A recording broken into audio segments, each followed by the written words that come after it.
ho avy ny tompo.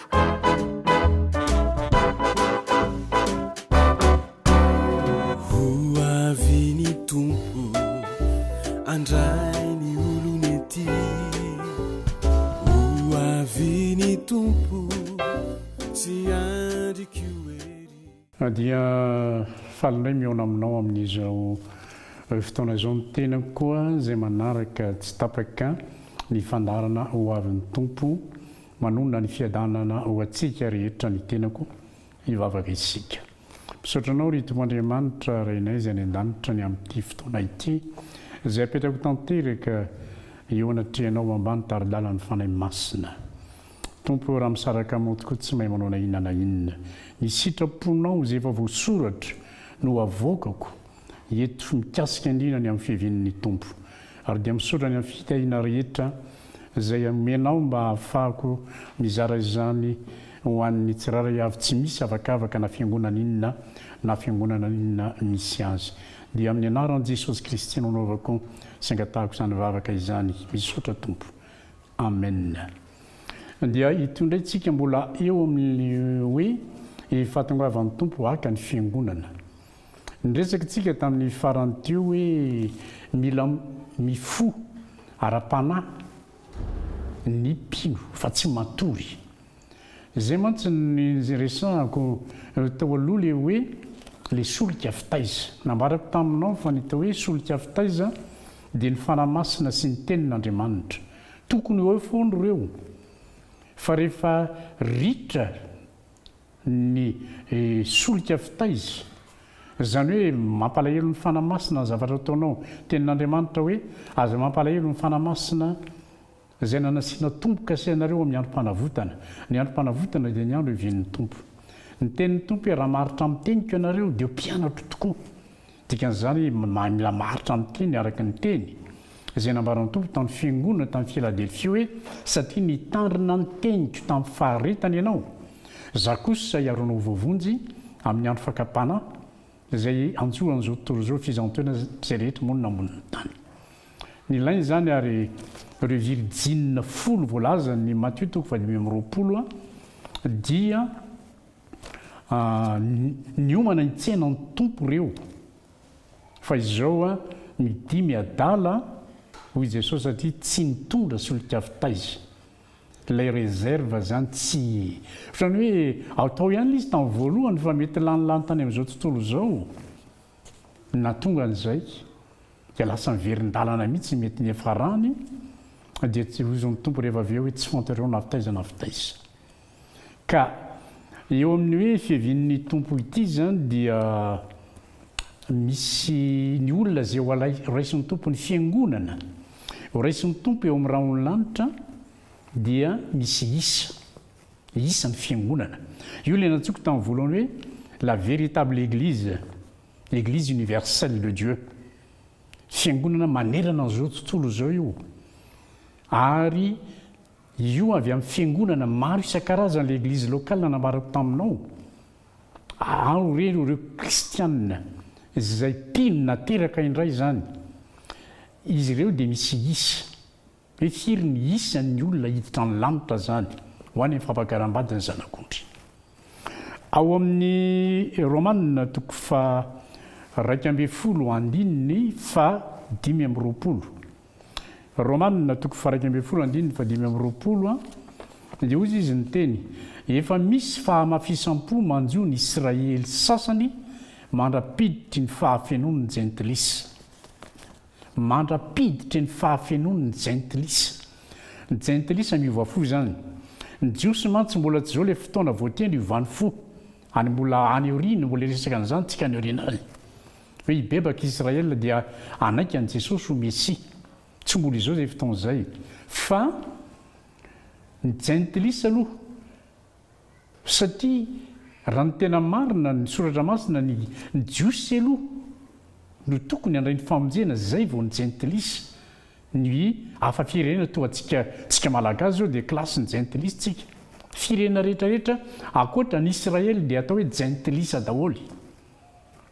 Ireo jentilisa ireo no rahan'ny tompo na ny rahan'ny mpianatra hoe mandehana mitoroy filazantsara amin'ny olombelona rehetra eto amin'ity tany ity dia betsaka ny jentilisa no niova fo nandray an-tompo dia natsangana ny fiangonana ary saika ny jentilisa nameny ny fiangonana tamin'izany fotoan'izany ary izay zany ny jiosy eto zany na tena marina mbola vitsy a ny jiosy tena hoe mbola manaiky ny messia misy le antsoina hoe juif messianika mbola horesantsika zany aoriana koa fa raha ny tena marina zany tena mameno ny fiangonana amin'izao fotoana zao a dia ny jentilisa miova fo misy isa hoy aho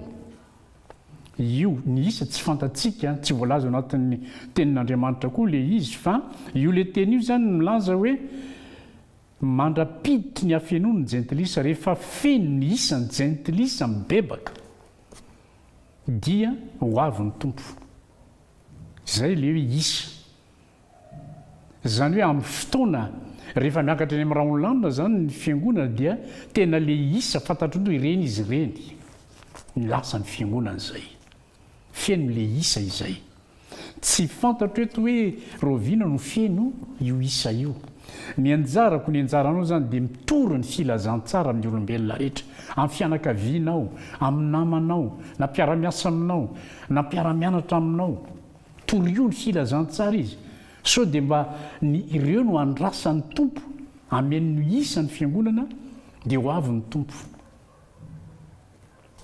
fanentanana anao zany ry havana ary ianao olo efa azo antoka ave fa efa ao koa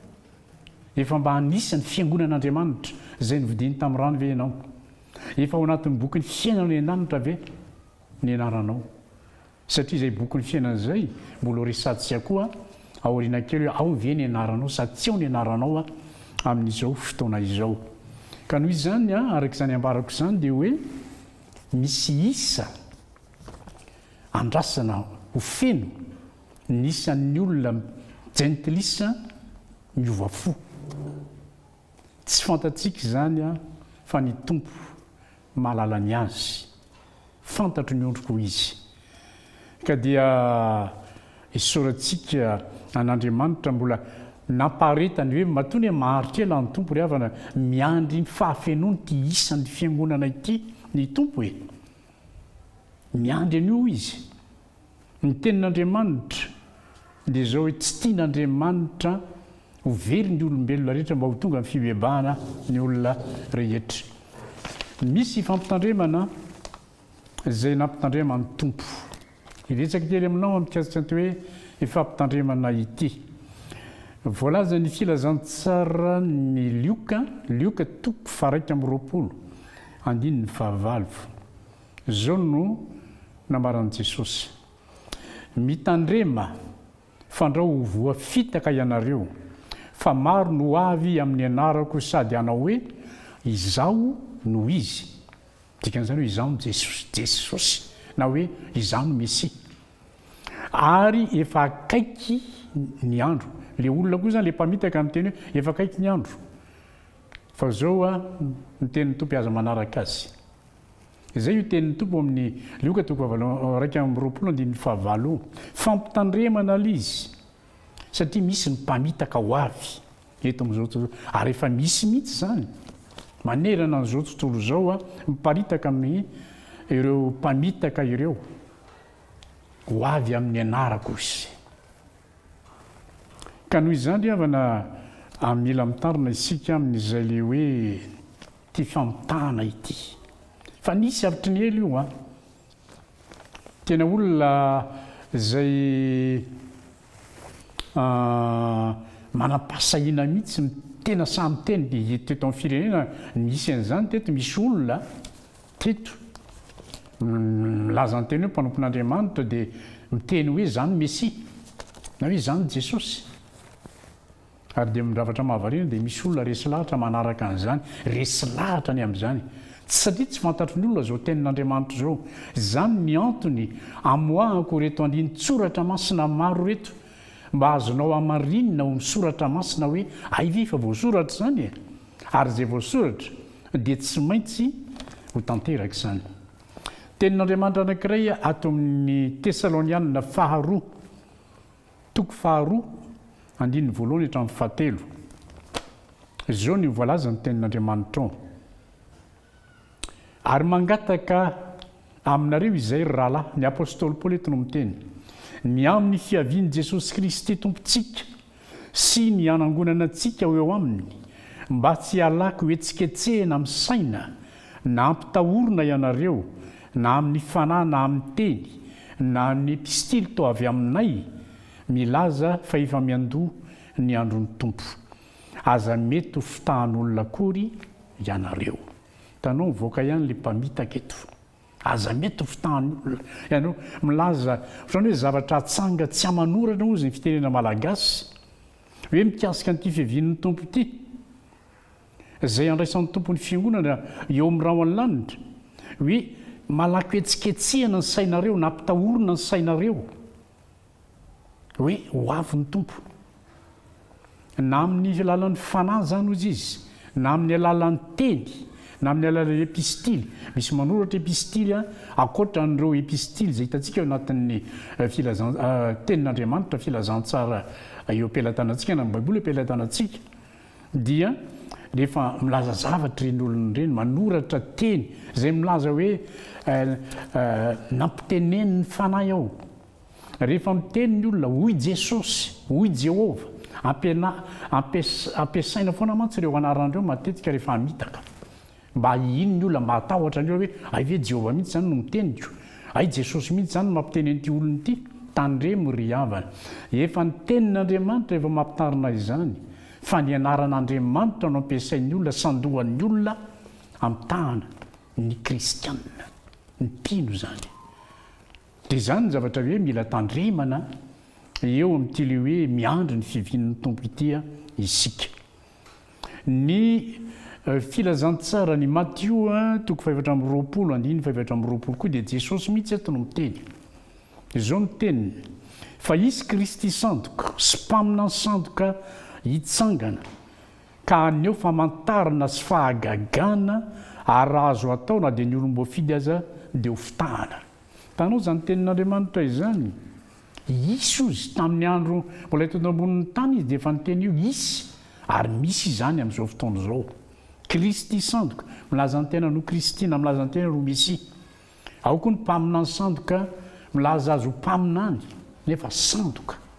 mamina ny zavatra zay tsy avy amin'ny fanahy masina akory mampiteny azy fa miteny araka ny tena izy na ampiteneny ny satana fitaovana ampiasain'ny satana eo am-pelantanany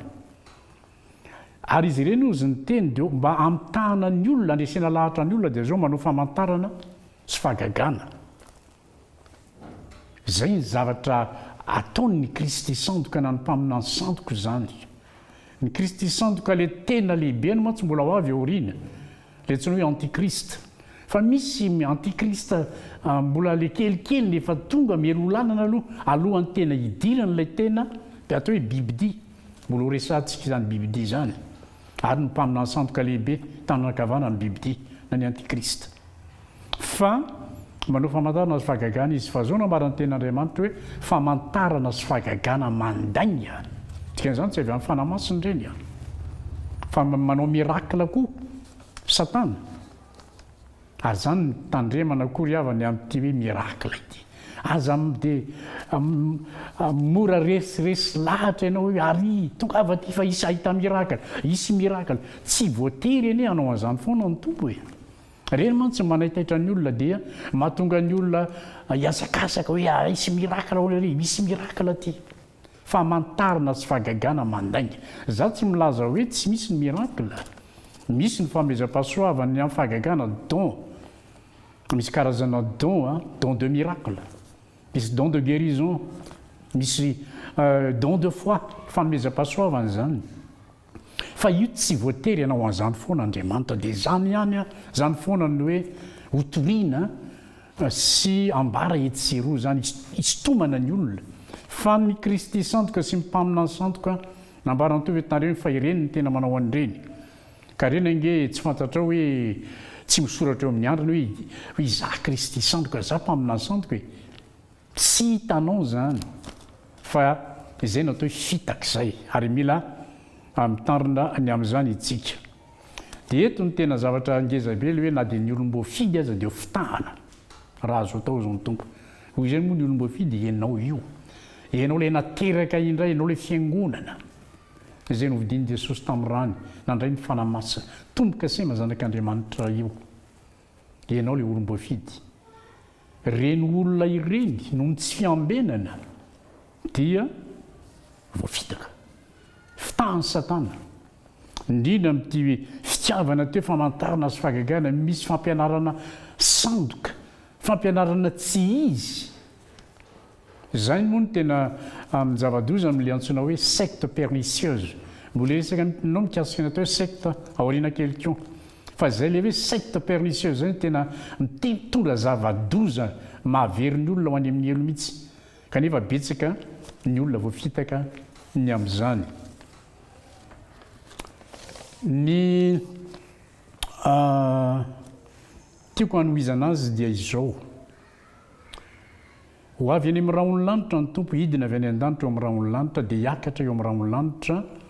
ny fiangonana iona eo amin'ny rahaonylanitra zany ohatrany hoe eo zany ny rendez-vous an' Jesosy amin'ny fiangonana ilay mpampakatra ho avy akany ampakarina Jesosy sy ho iaho ilay mpampakatra amin'ny toeran'ny lehilahy ary ny fiangonana io toeran'ny vehivavy dia tonga ny tompo efa nambarako kely taminao ihany iny teo lokely le hoe ny fampakaram-bady ny Isaka zanaky Abrahama le hoe naniraka ny Eliezara dia nahazo ny Rebeka Eliezara dia netiny tany amin'ny tany Kanana anatona any Isaka to amin'ny tany Kanana i Rebeka dia netiny Isaka niditra nakao amin'ny tranony lay nisy ny reniny Sara netiny niditra to dia nampakariny ho vady i Rebeka tamin'izay fotoan'izay hoe tandidino anankiray na endrika anankiray le hoe ohatra nisy ony ny fampakaram-bady ny zanak'ondry ihany koa izay zavatra izay ilay nambarako tamin'izany fotoan'izany hoe ny ray naniraka ny fanahy masina dia teraka ny fiangonana natsangana ny fiangonana io fiangonana io le fofombadin'i Jesosy ary io fiangonana io ny hiakatra eny amin'ny rahaonylanitra eona amin'ny tompo eo amin'ny rahaonylanitra amin'ny andro eviny dia hitondra azy hiditra amin'ny fampakaram-badin'ny zanak'ondry Jesosy amin'izay fotoan'izay anatanterahana ny mariazy ny fiangonana any an-danitra izao ny tenin'Andriamanitra izay voalaza azo amin'ny epistily ny Tesalonianina voalohany toko faefatra andiny ny fahenina ambin'ny folo ka sy ny fafito ambin'ny folo fa ny tenan'ny tompo no hidina avy any an-danitra amin'ny fiantsoana sy ny feon'ny arkanjely ary ny trompetran'Andriamanitra ka izay maty eo amin'ny Kristy no hitsangana aloha ary rehefa afaka izany dia isika no akarina hiaraka amin'ny hoeny amin'ny rahona hitsenan'ny tompo ary eny amin'ny habakabaka dia ho any amin'ny tompo mandrakariva isika tenao tsara zany zay ten'Andriamanitra zay izao ny zavatra hitrangy zany amin'ny fotoana hiakaran'ny fiangonana ny tenan'ny tompo izy no hidina avy any an-danitra izy zany miala any an-danitra voalohany indrindra ny tompo dia makeo amin'ny rahaonylanitra midina makeo amin'ny rahaonylanitra izy tsy mbola midina ety an-tany io amin'ny fanjakana ry fotoana rehefa hitondra nyzao tontolo zao amin'ny fanjakana ry fotoana zay izy voindety an-tany fa io aloha eo amin'ny rahaonylanitra dia inona ny zavatra hore misy fiantsony misy antso misy feon'ny arkanjely karazan'anjely natao hoe arkanjely misy feon'ireo anjely ireo zany dia isy ny trompetra ampanenoany ny anjely ho tsofon'ny anjely amin'izay fotoan'izay ohatrany hoe amo ireo rehetra zay maty tao amin'ny tompo fantatrao misy tenin'Andriamanitra hoe sambatra zay maty eo amin'ny Kristy fa misy olona tsy maty eo amin'ny Kristy fa maty fotsiny amin'izao tsy niomana zany ifahafatesin'io iariavana mila miomana an'io fatika io aiza no andaninao no mandrakizay any amin'ny elo ve sa any fiainana mandrakizay miaraka amin'Andriamanitra sa mandrakizay daholo na ny elo na ny paradisan'Andriamanitra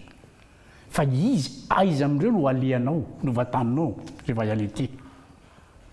satria misy fitsanganana anankiroa ambarany tenin'Andriamanitra